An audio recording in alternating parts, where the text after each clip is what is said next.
Why moving out is life changing in a good way.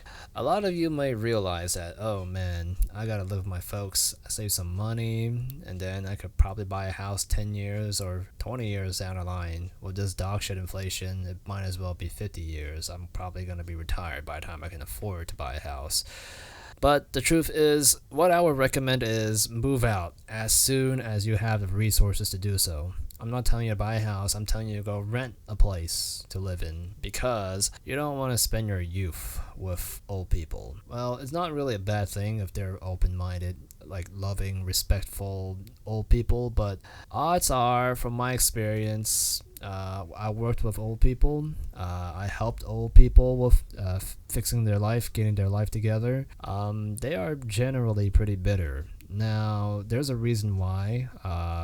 Old people, they tend to have a lot of insecurities because, first off, they don't really make money. They don't have any means to make any more money outside of their retirement fund because, well, they're old. No place will hire a 87-year-old guy to work for any kind of business, which is why you will have a lot of difficulty with old people because their insecurity cause all kinds of issues that I will name after you subscribe to my channel. I upload 2 to 3 times a week, maybe more this week, but hey, I upload, so yeah, subscribe. Thanks.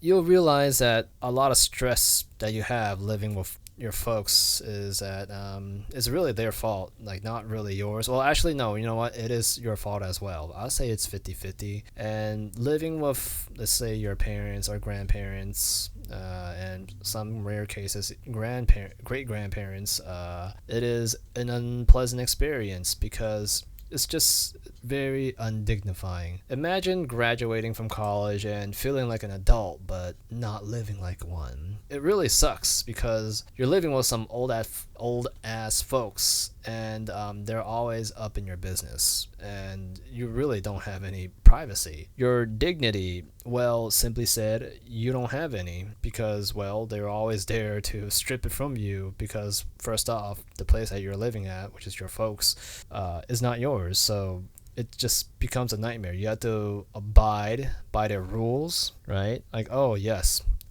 music off after 9 p.m. You can, and you gotta make sure you clean places that I'll shit on the carpet and you had to clean it for me. It is undignifying.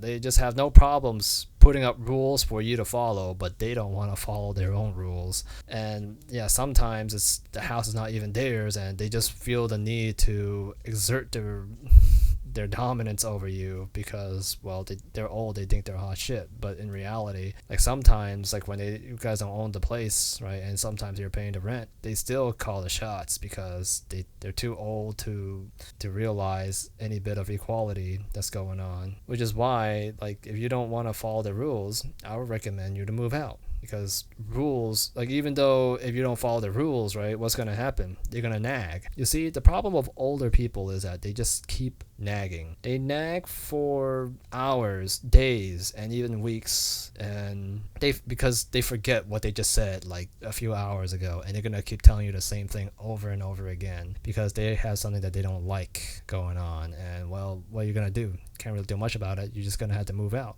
And then another issue is that there is no privacy. None.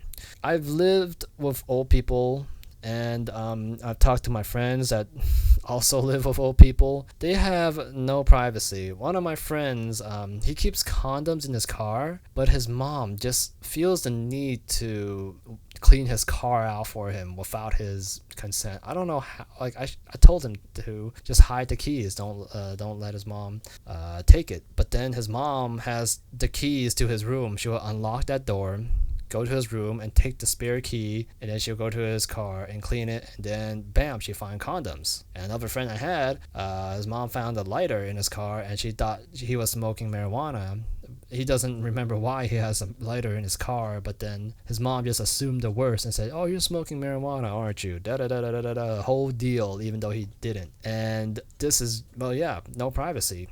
This is what privacy is to protect you from unnecessary dog shit, which is like people just invading your space and giving you drama about things that you're doing or things that has nothing to do with you, and they just give you a hard time for no reason. They're essentially making a mountain out of a molehill. And now that you're mentally traumatized, right, even though if you somehow manage to prove that you're innocent for anything, they just forget that they made a mistake, and then they find the next thing to try to piss you off, which is why privacy is so damn important. I mean, back then, when I bring friends over, my grandmother, she would just walk right in, and hell, she has the keys to my room. She would just unlock the door to make sure I'm not doing anything. And yeah, I think I'm done with that, simply said. And you probably don't want your privacy invaded too. So the best thing to do is to move out. It's totally worth the stress.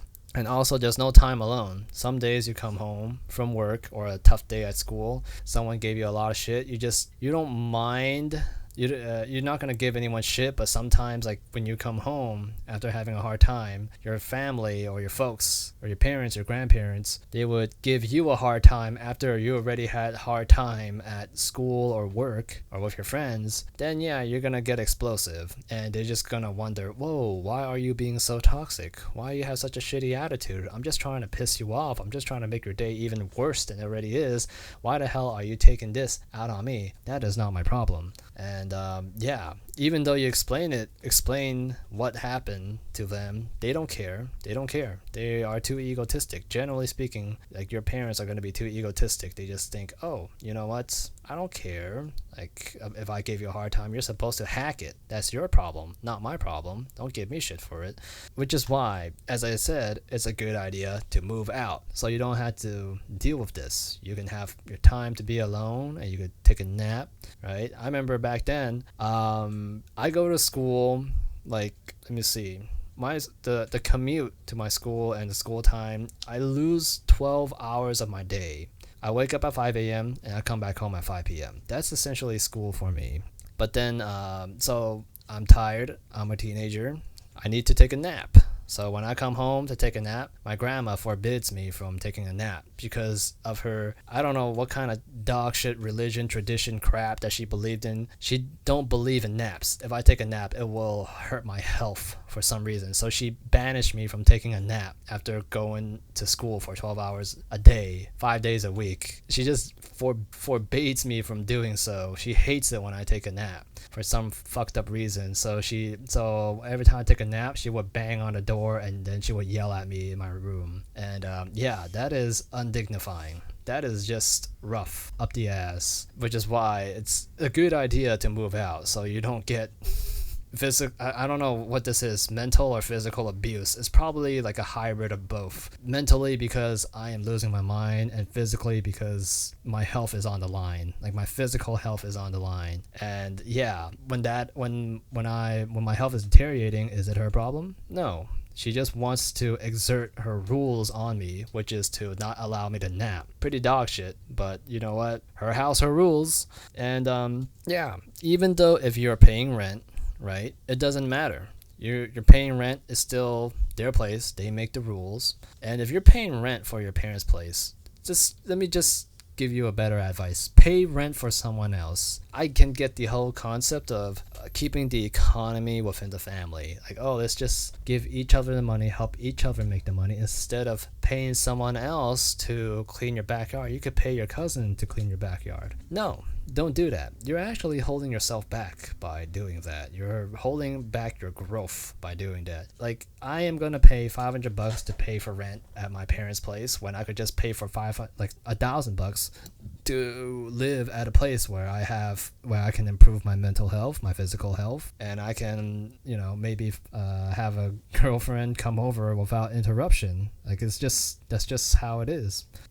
Why would I want to pay $500 and lose my freedom and give up my freedom? It makes no sense. Which is why, if you are paying rent for your parents' place, move out. That's really good advice I'm giving you, guys. It is the best advice ever. I never understand the concept of why you want to live with your parents if you're paying them rent. It just hurts me when I hear that. And the thing is, like, you of course you have your own philosophy. They have their own philosophy, right? My philosophy is I believe a house should be nice, orderly, and clean. Therefore, my folks' philosophy is that they believe that you should just hoard as much crap as you want.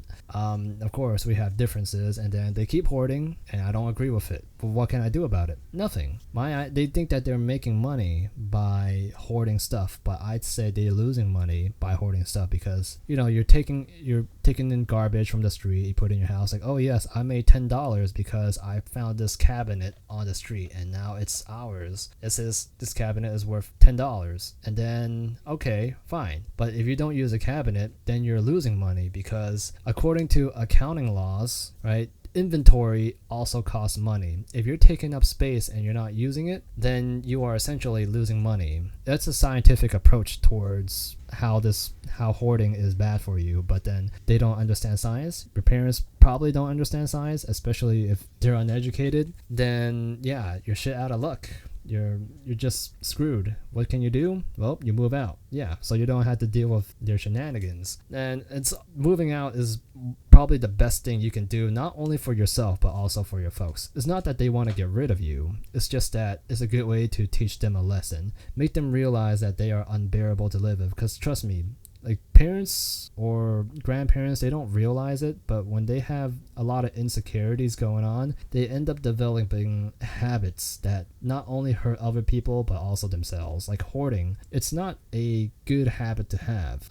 It harms the people around them, and it also harms themselves because first off, hoarding is pretty dangerous. If you look at Hoarders, the TV show, you have old ladies climbing on top of garbage, and then you have a bunch of sewer rats living in your house. And well, I don't know if the bubonic plague is still a thing, but they also carry other plagues as well, and like they could even carry HIV. And sometimes you're taking a nap, they will crawl up onto your sofa and they give you a bite. And also, like when they die, it stinks, and that's not the worst part. The smell is not the worst part. There's this thing called mice mites, where it's just these mice that specifically eats mouses or rodents. But then when there are no more rodents for them to eat, guess who they're gonna go for?